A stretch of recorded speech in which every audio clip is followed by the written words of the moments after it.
The autumn rain fell in sheets across Kyoto, turning the streets into rivers of mud and reflection. Takashi Yamamoto pulled his wide bamboo hat lower over his face as he approached the floating chrysanthemum, one of the most prestigious geisha houses in the Gion district.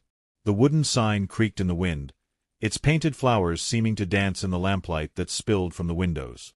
He had put off this visit for 3 weeks now, finding excuse after excuse to delay what should have been a simple matter of business.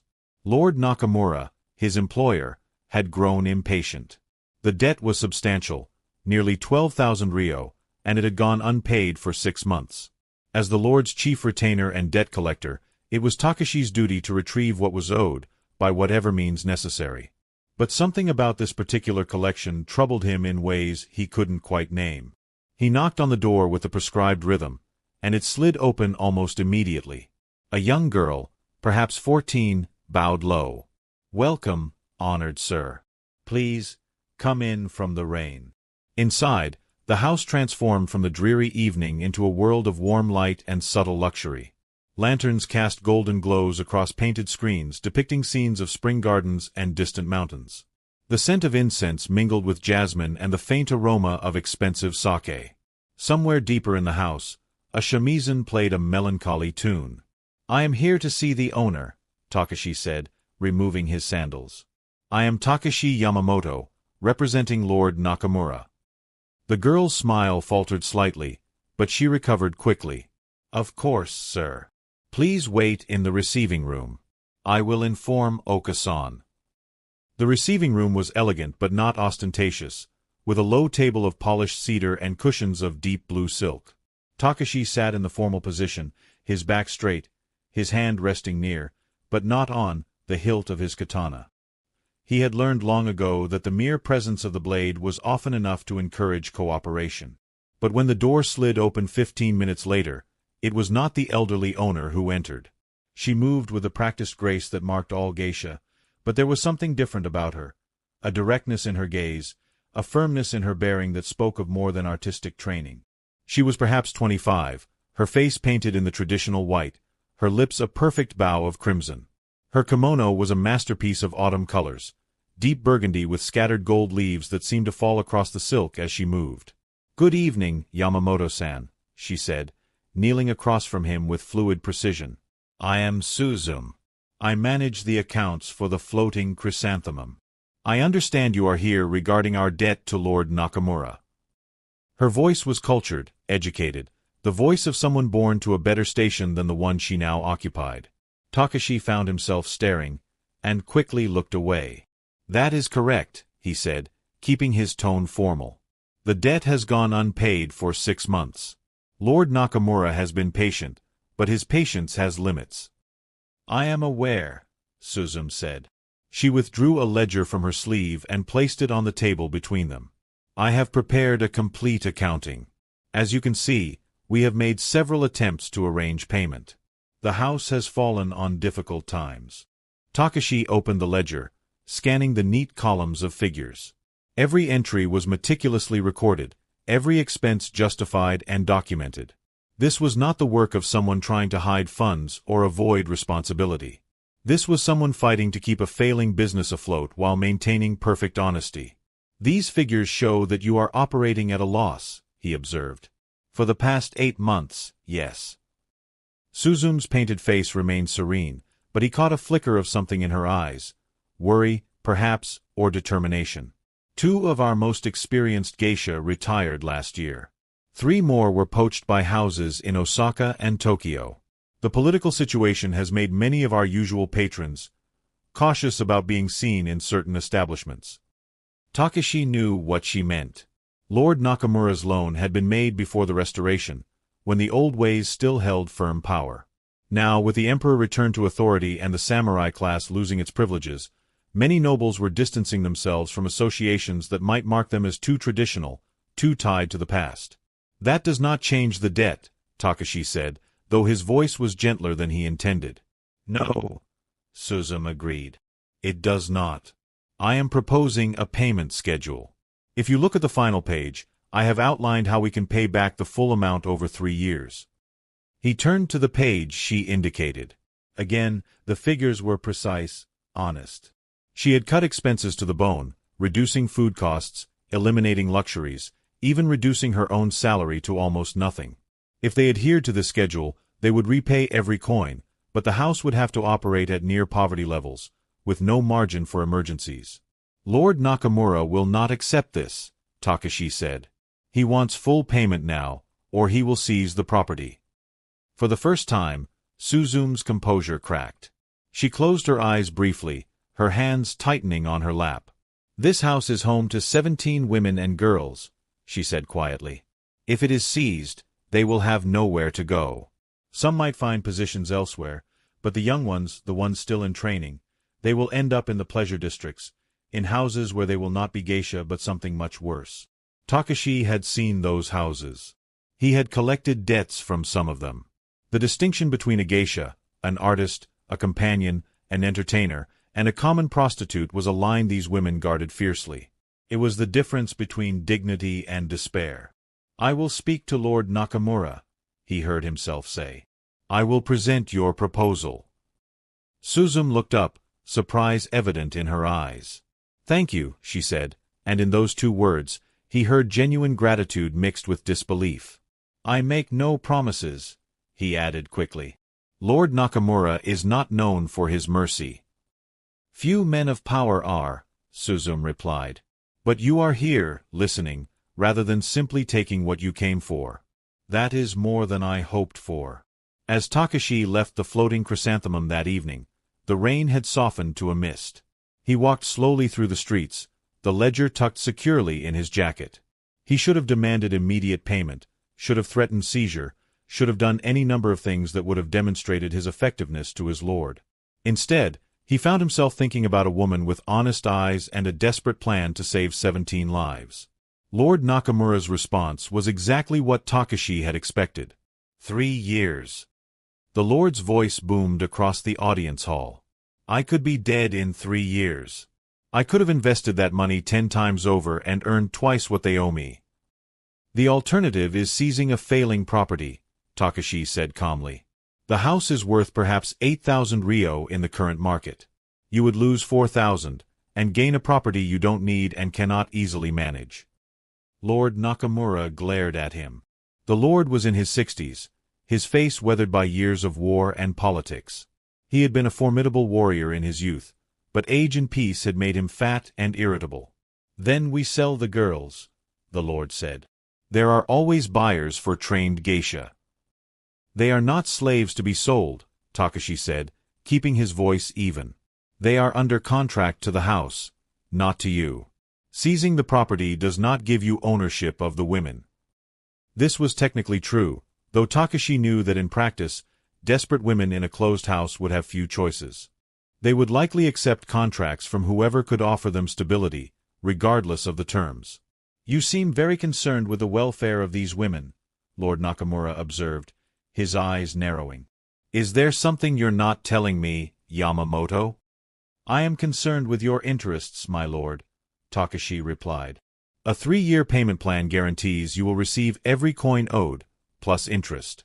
Seizure guarantees you will lose money. From a business perspective, the choice is clear. Lord Nakamura grunted. He reached for his pipe, taking his time filling and lighting it. 1 year, he said finally. They have 1 year to pay the full amount. If they cannot, we seize the property and whatever we can salvage from it. It was better than nothing, but still impossible. Takashi bowed. I will convey your decision. See that you do. And Yamamoto, I want monthly reports. If they miss even one payment, we move immediately. Understood. Yes, my lord. As Takashi left the estate, he felt the weight of the ledger in his jacket like a stone. 1 year. He had bought them time, but probably not enough. He found himself walking toward Gion, though he had no official reason to return to the floating chrysanthemum so soon. The evening was clear, the earlier rain having washed the city clean. Lanterns were being lit along the streets, and he could hear music and laughter from various establishments as the district came alive. When he arrived at the floating chrysanthemum, the same young girl answered the door. Her eyes widened with recognition, and perhaps a touch of fear. I need to speak with Suzume-san, Takashi said. It is urgent. This time, he was shown to a different room, smaller and more private. It was clearly an office. Shelves of ledgers lined one wall, and a small desk sat beneath a window that looked out onto a modest garden. Suzume entered a few minutes later, this time without the formal face paint. Her natural features were even more striking. High cheekbones, intelligent eyes, a mouth that seemed designed for both laughter and determination. She wore a simple cotton yukata, her hair pulled back in a casual knot. This was Suzume at work, not Suzume the geisha, and Takashi found her even more compelling. Yamamoto-san, she said, surprise evident in her voice. I did not expect to see you so soon.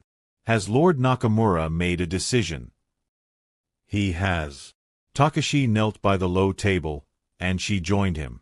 He will accept a payment plan, but not 3 years. 1 year. The full amount must be paid within 12 months. He watched the hope drain from her face, replaced by a calm despair that was somehow worse than tears would have been. That is impossible, she said quietly. We cannot possibly raise 12,000 ryo in 1 year, not with our current circumstances. I know. Takashi hesitated, then added, I tried to negotiate for more time. Suzume looked at him, really looked at him, as if seeing him for the first time. Why? She asked. Why would you advocate for us? You serve Lord Nakamura. I serve Lord Nakamura's interests, Takashi corrected. And I believe this serves his interests. But also... He paused, unsure how to explain what he barely understood himself. I read your ledgers. I see how you have cut every expense, how you have sacrificed your own comfort to protect the others. That is not the work of someone trying to cheat a creditor. That is the work of someone trying to do the right thing against impossible odds. The right thing, Suzume repeated, a bitter smile touching her lips. The right thing would have been never to borrow the money in the first place. But Okasan, our owner, she was ill, and the house needed repairs, and we had debts to suppliers who would not wait. We thought we could recover. We thought the old patrons would remain loyal. What happened to Okasan? Takashi asked. She died 6 months ago. The same month we missed our first payment to Lord Nakamura. Suzume's voice was steady, but he heard the grief beneath it. She left the house to me in her will. I have been trying to save it ever since. You own the house? Such as it is. I own the debt as well. She laughed, but there was no humor in it. I own the responsibility for 17 lives. They sat in silence for a moment, the weight of that responsibility hanging between them. From elsewhere in the house, Takashi could hear the shamisen again, someone practicing scales with patient repetition. There must be a way, he said. What if you took on new patrons? Recruited new geisha? New patrons want established names, famous beauties. We no longer have those. And recruiting new geisha requires money we don't have, money for training, for kimonos, for all the tools of the trade. Suzume shook her head. I have tried every conventional approach. The house is dying, Yamamoto-san.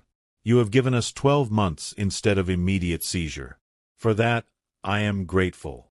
But it only delays the inevitable. I don't accept that. The words surprised him as much as they seemed to surprise her. There is always a way, if one is creative enough. Are you offering to help us? Suzume asked, and now there was a hint of challenge in her voice. Because that would be a remarkable conflict of interest for Lord Nakamura's debt collector. She was right, of course. Everything about this situation was already compromising his position. But Takashi found that he didn't care. What if I reviewed your books in detail? He suggested. Perhaps I could find inefficiencies you've missed, or opportunities you haven't considered. You want to help us avoid paying your employer? I want to help you pay my employer, Takashi corrected. There is a difference.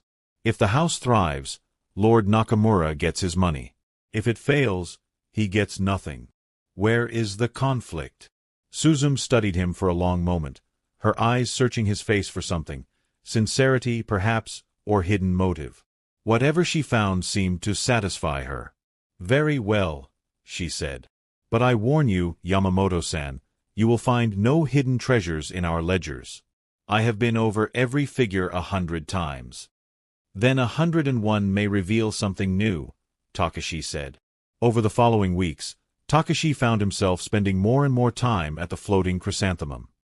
He came in the late afternoons, before the house opened for the evening, and stayed until well after dark, poring over ledgers and receipts, interviewing the geisha about their skills and specialties, examining the house's reputation and connections.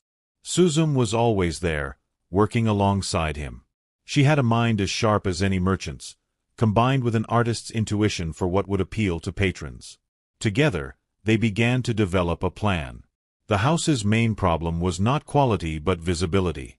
The geisha here were well-trained, accomplished in music, dance, and conversation. But in a district full of famous names and established houses, the floating chrysanthemum had become invisible. "We need an event," Takashi suggested one evening. "Something that will remind the district, remind Kyoto, that this house still exists and still offers something valuable."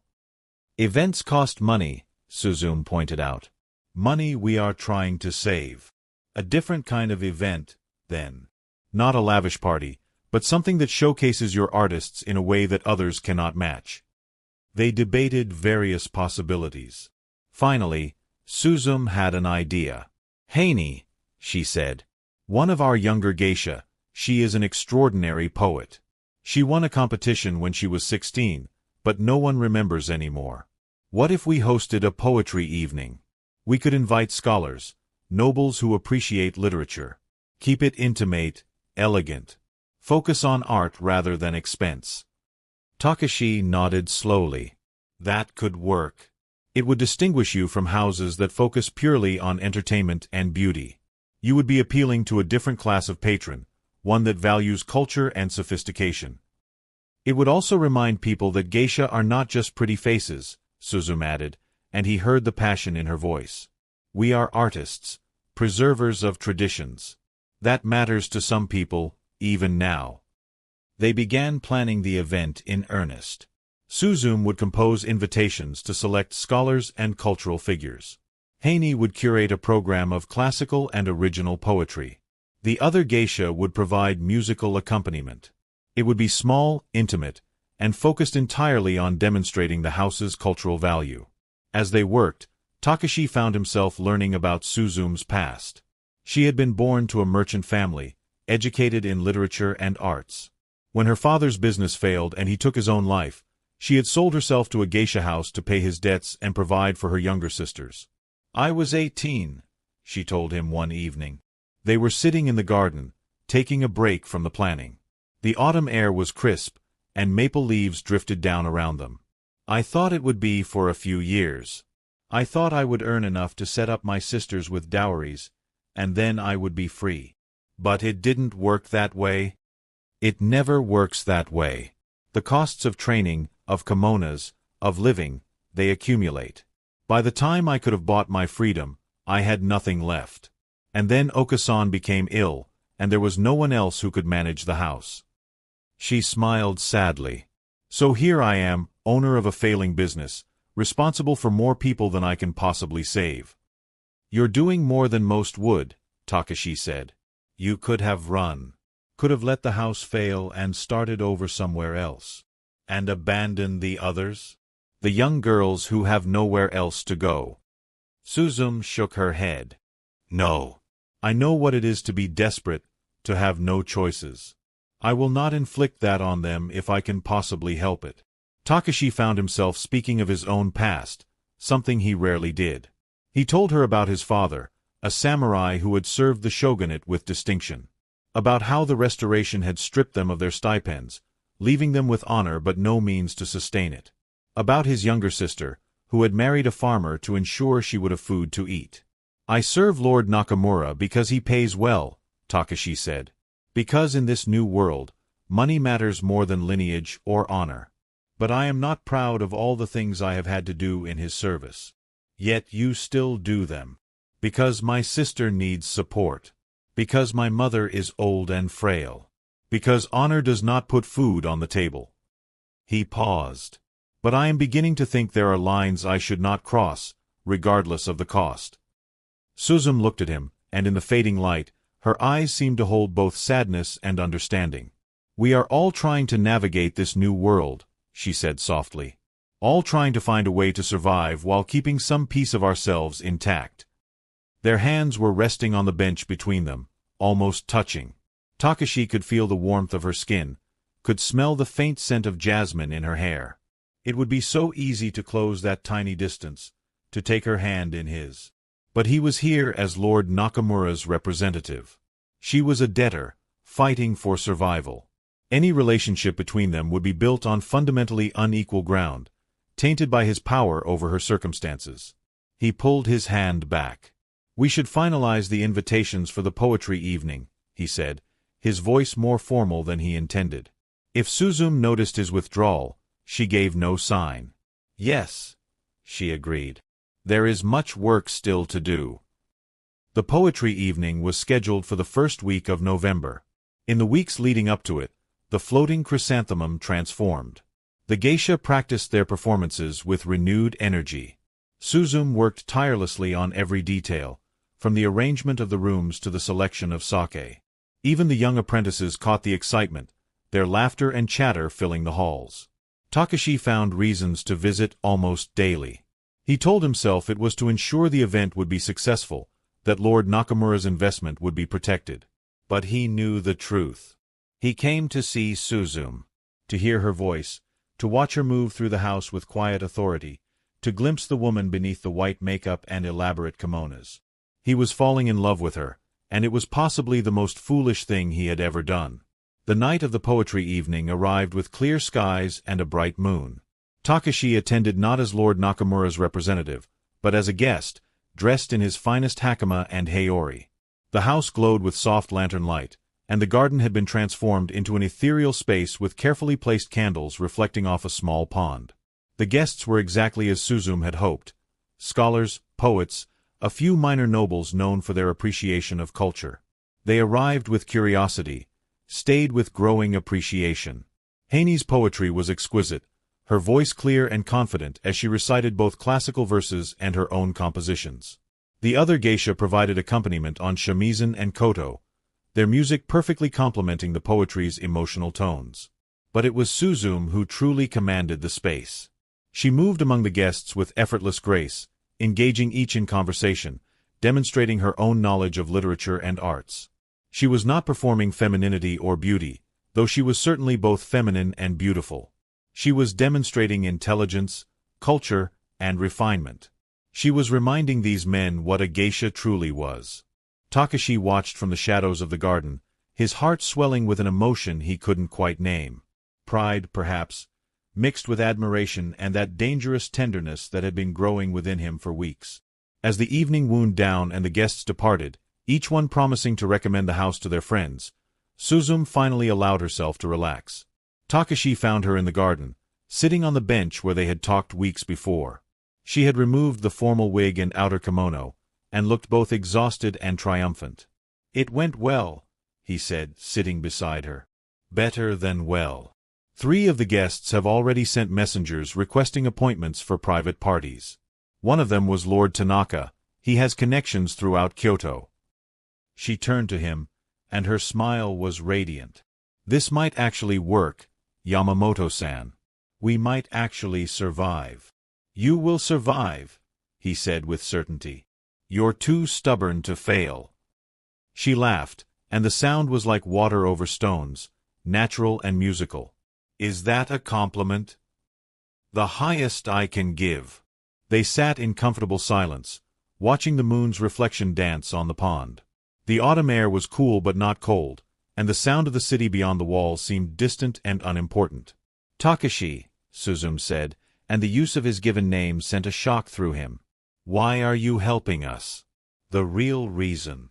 He could have deflected, could have repeated his earlier justifications about Lord Nakamura's interests.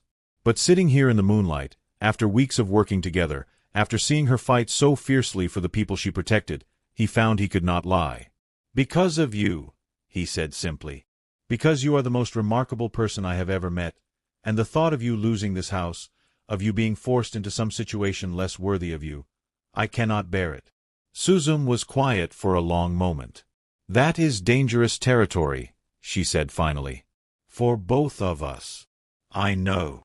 You serve the man who could destroy everything I am fighting for. If he knew you had feelings for me, he could use that against both of us. I know that too. And yet you tell me anyway? Takashi turned to face her. I tell you because you deserve honesty. Because I am tired of living in a world where everything is transaction and advantage. Because when I am with you, I remember what it feels like to care about something beyond duty and obligation. Suzum reached out, her hand touching his cheek with infinite gentleness. I have spent 12 years as a geisha, she said softly. I have been courted by nobles and merchants, poets and warriors. I have received gifts of gold and jewels. But no one has ever looked at me the way you do, Takashi.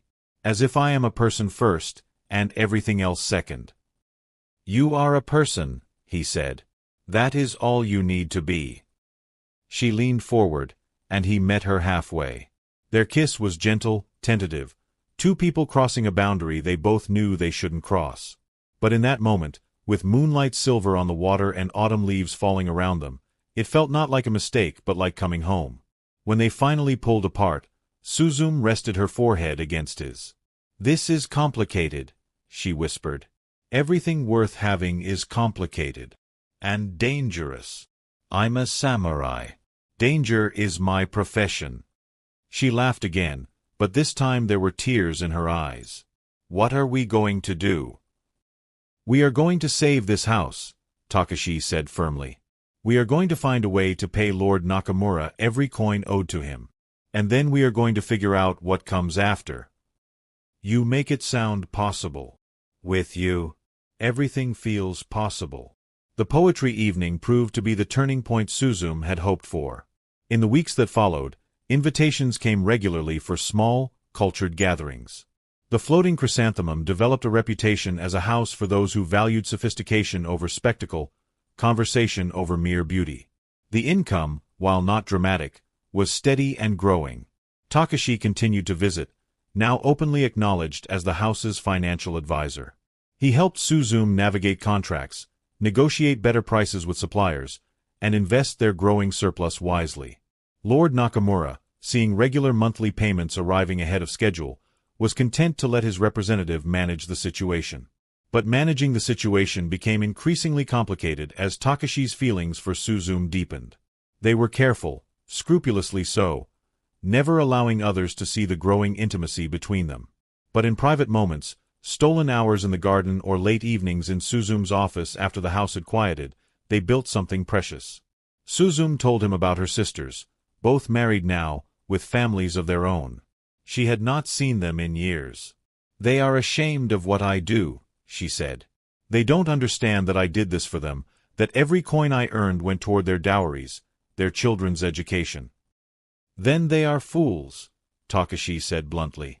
What you do is honorable. You preserve culture, create beauty, provide companionship and joy. And more than that, you protect those who cannot protect themselves. Society does not see it that way. Society is often wrong. He told her about his own struggles, about the samurai who now worked as clerks and laborers, their swords relegated to decorations. About his mother, who still insisted he maintain the old ceremonies and traditions even though they no longer had the means to do so properly. About the growing sense that he was caught between two worlds, the old one dying, the new one not yet fully formed. Perhaps that is where we both live, Suzum suggested. In the space between worlds. Neither fully traditional nor fully modern. Just trying to find our way. Perhaps. But I find I don't mind being lost, as long as I'm lost with you. Winter came, and with it new challenges. Several other geisha houses failed, unable to adapt to the changing times. Their geisha came seeking positions at the Floating Chrysanthemum, but Suzum could only take in a few. The rest disappeared into the city, their fates uncertain.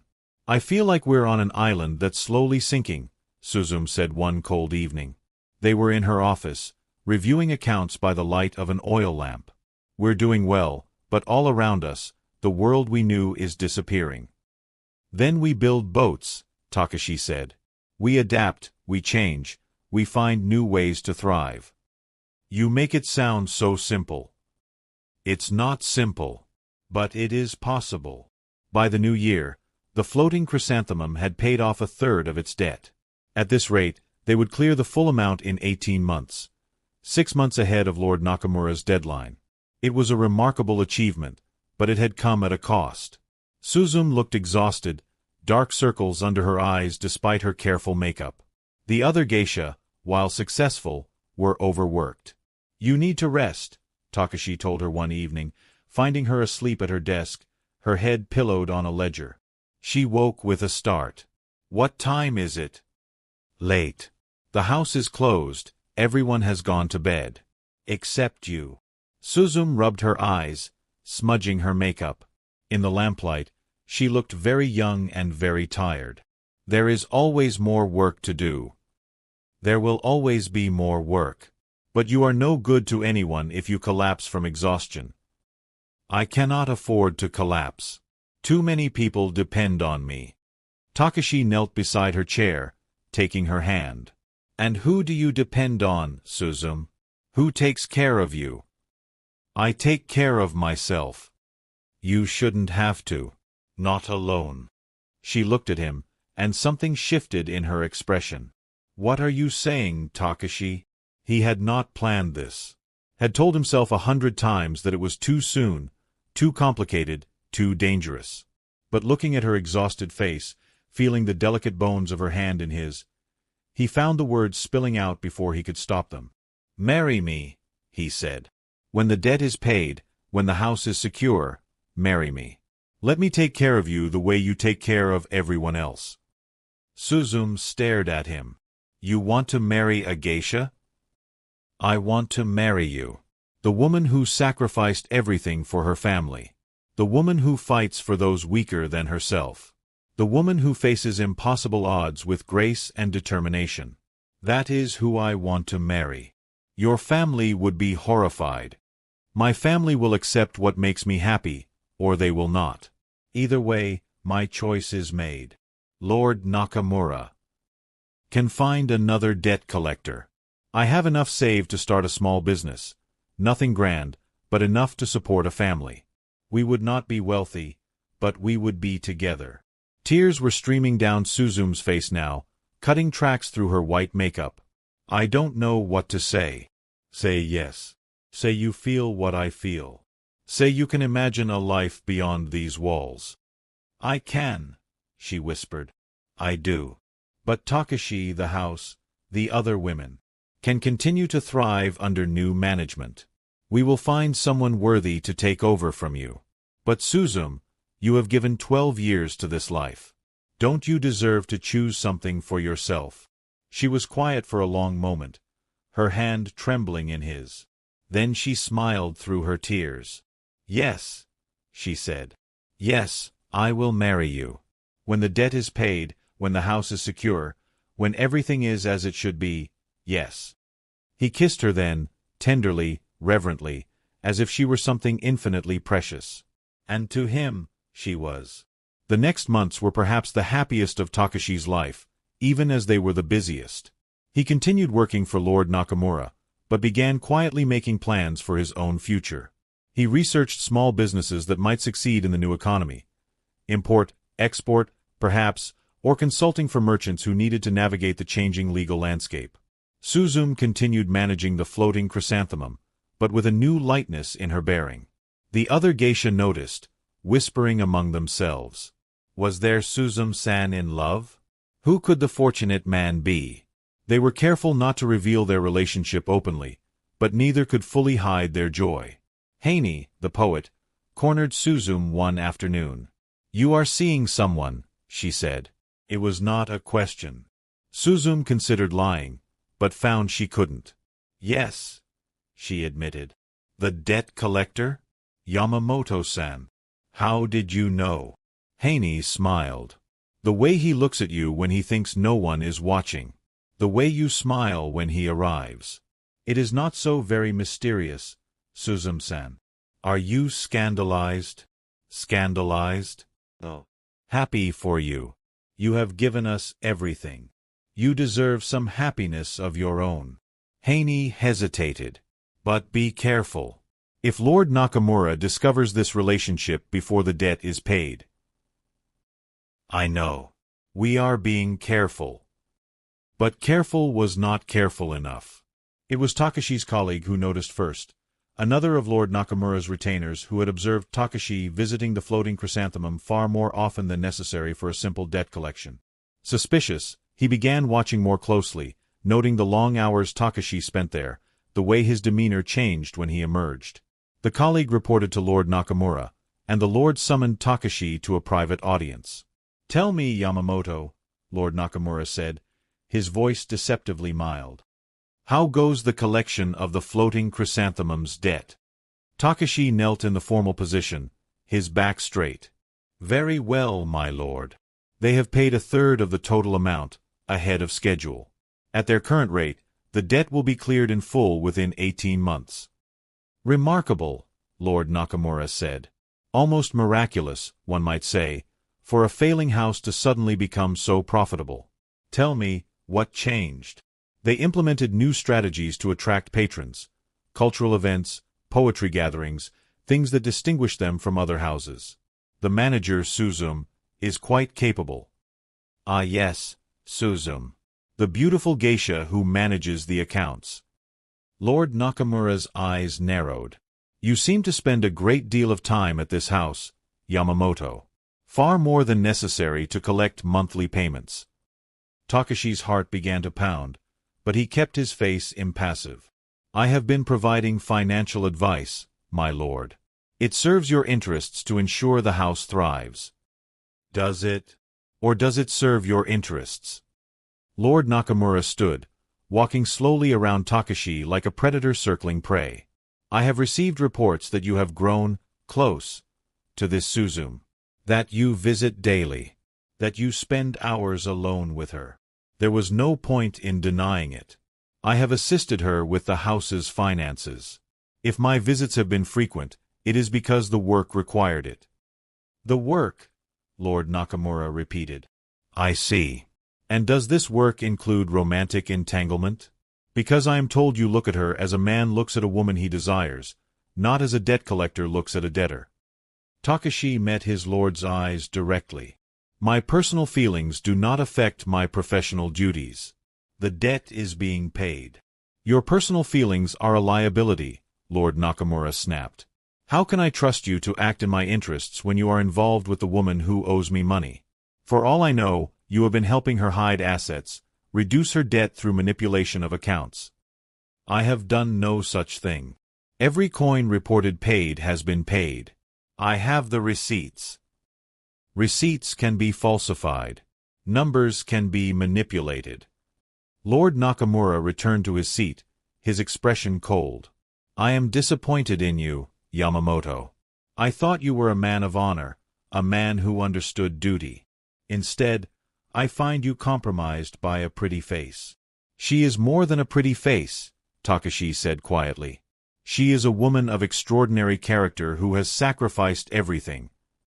Silence. Lord Nakamura's voice cracked like a whip. "I do not care about her character. I care about my money. And I care that my chief retainer has betrayed my trust." Takashi felt ice forming in his stomach. "What are you saying, my lord?" "I am saying that your services are no longer required. You are dismissed from my employ, effective immediately. Furthermore, because I can no longer trust that the debt collection has been handled properly, I am calling in the full remaining amount. The floating chrysanthemum has 1 week to pay the balance, 8,000 ryo, or I will seize the property." "That's impossible. They don't have 8,000 ryo in ready cash. It would take months to liquidate assets." "Not my concern. They signed a contract that allowed me to call in the full debt at any time if I suspected fraud or mismanagement. Your personal involvement constitutes a conflict of interest that brings all previous transactions into question." Lord Nakamura's smile was cruel. 1 week, Yamamoto. And if I were you, I would not show my face at that house again. You have done enough damage. Takashi wanted to argue, to fight, to draw his sword and demand satisfaction in the old way. But this was not the old world, where honor could be settled with blades. This was the new world, where power came from wealth and legal contracts, and he had just lost all of his leverage. He bowed stiffly. "As you command, my lord." Outside Lord Nakamura's estate, Takashi stood in the street, his mind racing. 1 week. 8,000 ryo. It was impossible. The house had perhaps 2,000 in liquid assets. Even if they sold everything, the furniture, the kimonos, the instruments, they might raise another 1,000. They would be 5,000 short, and homeless besides. And it was his fault. His feelings for Suzume had compromised his position, had given Lord Nakamura the excuse he needed to call in the debt early. If Takashi had maintained proper distance, had kept their relationship purely professional, none of this would have happened. He had to tell Suzume, had to warn her, even though the news would destroy her. He walked to the floating chrysanthemum in a daze, barely noticing the spring flowers beginning to bloom along the streets. Spring, the season of renewal, of hope. But for Suzume and her house, it would be the season of ending. She was in her office when he arrived, and her smile of greeting faded immediately when she saw his face. "What's happened?" she asked. He told her everything, Lord Nakamura's accusation, his dismissal, the demand for full payment within 1 week. With every word, he watched the light die in her eyes, watched her shoulders slump with the weight of this new catastrophe. When he finished, she was silent for a long moment. Then she laughed, a hollow sound without humor. "So this is how it ends," she said. "Not with a failure of effort or ability, but because I dared to care for someone." "This is my fault," Takashi said. "I should have been more careful, should have kept my distance. Should have treated me as nothing more than a debtor." Suzume's voice was sharp. "Should have seen me as a business transaction rather than a person? Would that have been the honorable thing, Takashi? It would have been the smart thing. It would have protected you. From what? From feeling something real? From hoping for something better?" She shook her head. "No. I would not trade what we have shared for safety. Even if it costs me everything." "It shouldn't have to cost you everything." Takashi slammed his hand on the desk. "This is unjust. Lord Nakamura is using legal technicalities to punish us for a personal relationship. In a just world." "We do not live in a just world," Suzume said quietly. "We live in this world, and in this world, we have lost. I won't accept that. There must be something we can do." "What?" "We cannot raise 8,000 ryo in a week. Even if we liquidated everything, we would be short. And without the house, without our instruments and kimonos, the geisha cannot work elsewhere. They will have nowhere to go." Takashi paced the small office, his mind working frantically. There had to be an answer, had to be some way out of this trap. He had savings, perhaps 1,000 ryo. His mother had some family heirlooms that might be sold. But even combined with what the house could raise, it wouldn't be enough. "What about other creditors?" he asked. "Could you borrow from someone else to pay Lord Nakamura? Who would lend to us now? We are a failing house, about to be seized. No merchant would take that risk." Suzume's voice was flat, defeated. "It's over, Takashi. I have fought for so long, but this is one battle I cannot win." "Then let me fight it for you." She looked at him. "What do you mean?" An idea was forming in his mind, dangerous, possibly futile, but the only option he could see. "Lord Nakamura thinks I betrayed him for you. Let me prove that his punishment is unjust. I will challenge his claim in front of the city magistrate." "On what grounds?" "The contract is legal." "On the grounds that calling in a debt early, when regular payments were being made, purely as punishment for a personal relationship, constitutes abuse of contractual power. The new laws from Tokyo emphasize fairness in business dealings. If I can convince the magistrate that Lord Nakamura is acting in bad faith." "It's a long shot," Suzume said, but he could see hope beginning to kindle in her eyes. "It's the only shot we have." The next day, Takashi filed a formal complaint with the city magistrate's office. It was a bold move, a dismissed servant challenging his former master, and it caused immediate ripples throughout Kyoto's business community. Lord Nakamura was furious, summoning Takashi to demand he withdraw the complaint. When Takashi refused, the lord threatened legal action, social ostracism, even physical harm. But Takashi had learned something during his months working with Suzume. Sometimes the most powerful weapon was not a sword but the truth, clearly spoken before witnesses who could not easily be intimidated. The hearing was scheduled for 5 days after Lord Nakamura's ultimatum. In a small courtroom packed with curious onlookers, Takashi presented his case. He brought the ledgers showing every payment made, every transaction documented with perfect honesty. He brought testimony from merchants and patrons who attested to the floating chrysanthemum's improved reputation and growing success. He brought contracts showing that the house had never missed a payment under the revised schedule. And he brought Suzume. She sat in the courtroom wearing a simple kimono, her face without the white makeup, her hair arranged modestly. She was not there as a geisha, but as a business owner and a person wronged by abuse of power. Lord Nakamura's lawyer argued that the contract clearly allowed early calling of the debt, that the lord had every right to protect his interests, that personal feelings of his former employee were irrelevant to the business matter at hand.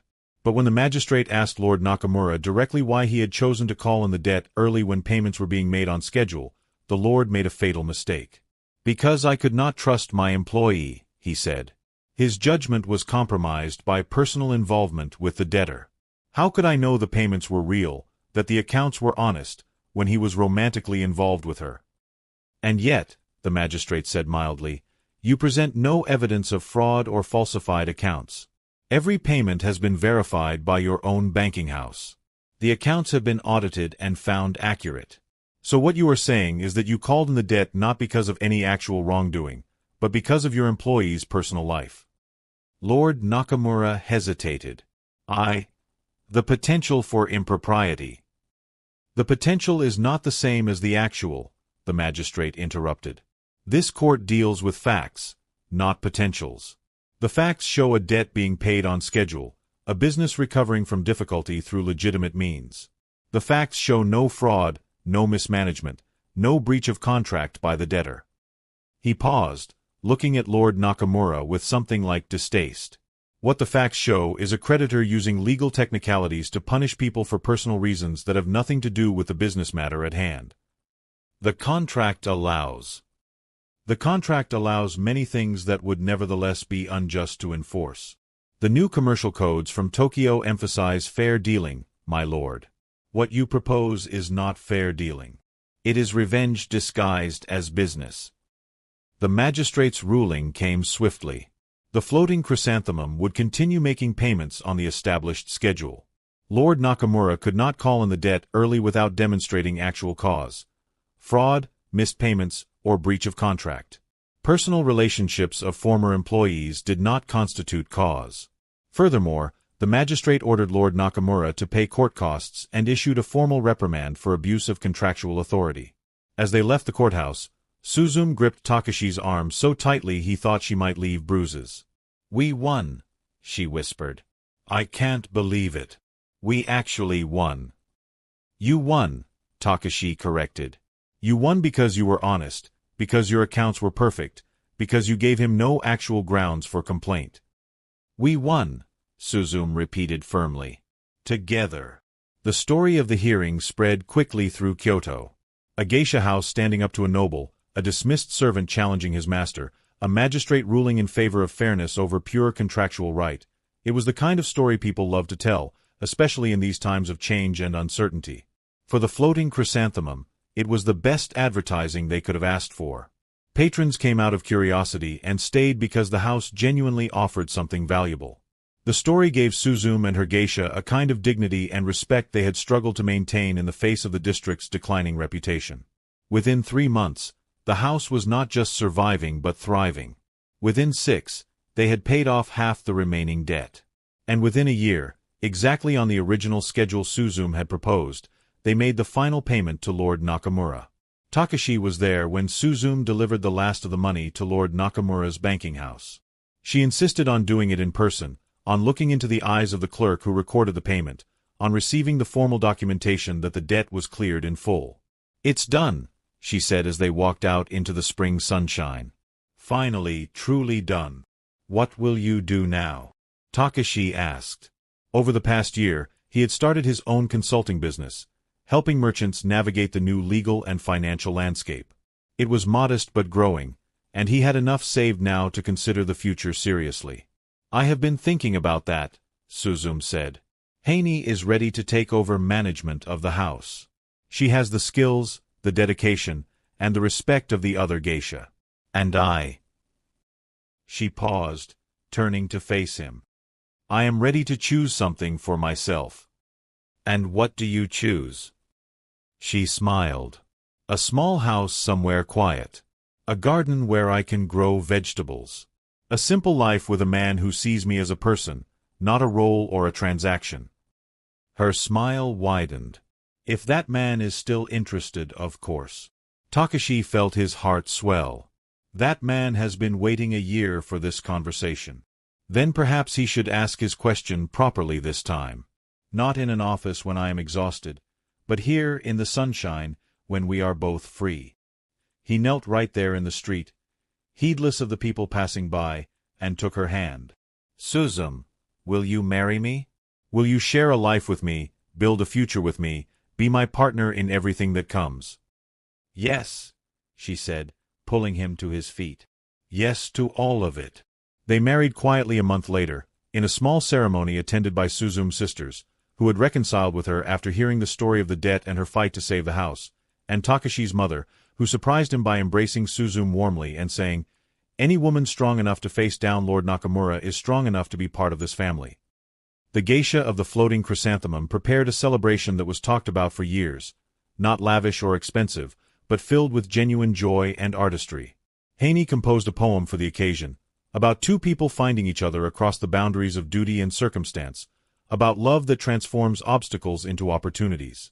Takashi and Suzum bought a small house on the outskirts of Kyoto, with a garden that Suzum immediately began planning.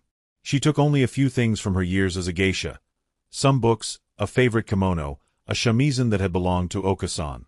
Everything else she left behind, a complete life given freely to the house that had been her world.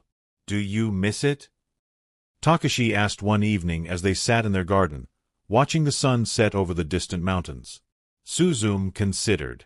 "I miss the women," she said. "The camaraderie, the shared purpose. But I do not miss the life. I gave 12 years to duty and obligation. Now I choose this peace, this simplicity, this partnership. No regrets. Only one." She turned to him, her eyes serious. "I regret that we wasted time being careful, being professional, when we could have been honest about our feelings from the start. If we had been honest from the start, Lord Nakamura would have moved against us sooner. We might not have won. Perhaps. Or perhaps honesty would have freed us to find solutions faster." She smiled. "But I am not one to dwell on what might have been. I am more interested in what will be." "And what will that be?" "A life," Suzum said simply. "Not a grand one, not one that will be remembered in history books. Just a life, lived with purpose, with love, with someone who sees me truly." Takashi took her hand. "I see you," he said. "I will always see you." Years later, when Takashi's consulting business had grown into a respected firm and Suzum had established a small school teaching literature and arts to young women, they would sometimes take evening walks through Gion. They would pass the floating chrysanthemum, still thriving under Haney's management, and Suzum would smile at the sound of shamisen music drifting from the windows. "Do you ever want to go back?" Takashi asked once. "No," Suzum said. "That was a different life, a different woman. I honor what I was, but I love what I am now." What she was now was his wife, his partner, his greatest treasure. She was a teacher who inspired young women to value their minds as much as their beauty. She was a woman who had known poverty and wealth, slavery and freedom, and had chosen to build something meaningful from all of it. And on quiet evenings, when they sat together in their garden watching the seasons change, Takashi would remember the autumn rain that had first brought him to the floating chrysanthemum, and the woman he had found there, a woman who had taught him that the greatest courage was not in wielding a sword, but in choosing love over duty, hope over despair, and partnership over power. The debt had been paid, the house had been saved, and two lives that might have remained forever separate had instead woven together into something neither could have created alone. In a time of great change, when the old certainties were crumbling and new possibilities emerging, they had found in each other something timeless: respect, trust, and a love that had been tested by circumstance and emerged stronger for it. Sometimes the greatest victories are not won on battlefields or in grand gestures, but in small moments of courage: a woman refusing to abandon those who depend on her, a man choosing honor over expedience, two people deciding that their connection matters more than the obstacles arrayed against them. And sometimes the greatest treasure is not gold or glory, but simply this: a hand to hold, a garden to tend, and a life shared with someone who sees you, truly sees you, and chooses you anyway. Not despite your flaws and your past, but because of all you have been and all you might yet become.